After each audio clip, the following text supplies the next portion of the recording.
Today's Morning Minute. Kingdom living is the fruit of the mouth. You will eat what you speak. Your mouth is the engine by which you bear fruit in your life. What fruit are you speaking into your life? Are you speaking life or death from your mouth? You have a choice as to what you speak. You may be sick. You may have a headache. You may be emotionally burdened. Yet what you speak will steer your direction. Are you speaking into your life what God says? Are you allowing your emotions, feelings, and body to speak, or are you allowing the Spirit of God in you to speak? When you allow the Spirit of God in you to speak, all heaven will open up for you. Jesus said in Matthew 15, verses 10 and 11, Jesus called the crowd to him and said, "Listen and understand.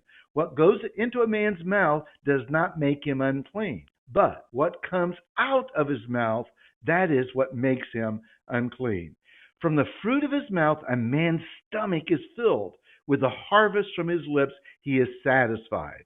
And in Proverbs 18:20, 21, the tongue has the power of life and death, and those who love it will eat its fruit. He who guards his mouth and his tongue keeps himself from calamity. Proverbs 21:23. And in Matthew 12, verses 33 to 37, make a tree good, and its fruit will be good. Or make a tree bad, and its fruit will be bad. For a tree is recognized by its fruit.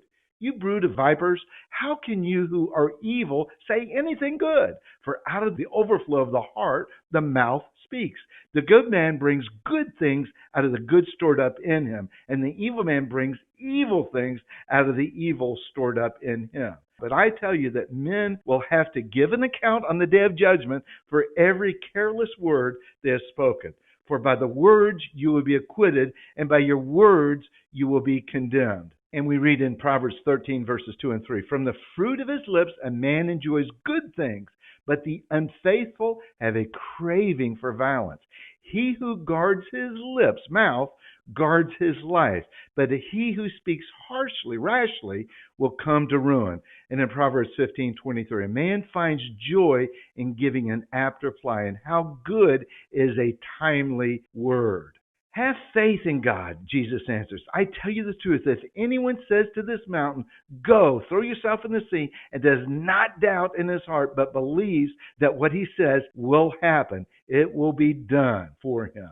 And in Romans 10, verses 8 and 10, but what does it say? The word is near you, it is in your mouth, and it's in your heart. That is the word of faith we are proclaiming. So that if you confess with your mouth Jesus is Lord and believe in your heart that God raised him from the dead, you will be saved. For it is with your heart you believe and are justified, and it is with your mouth that you confess you are saved. Amen and amen.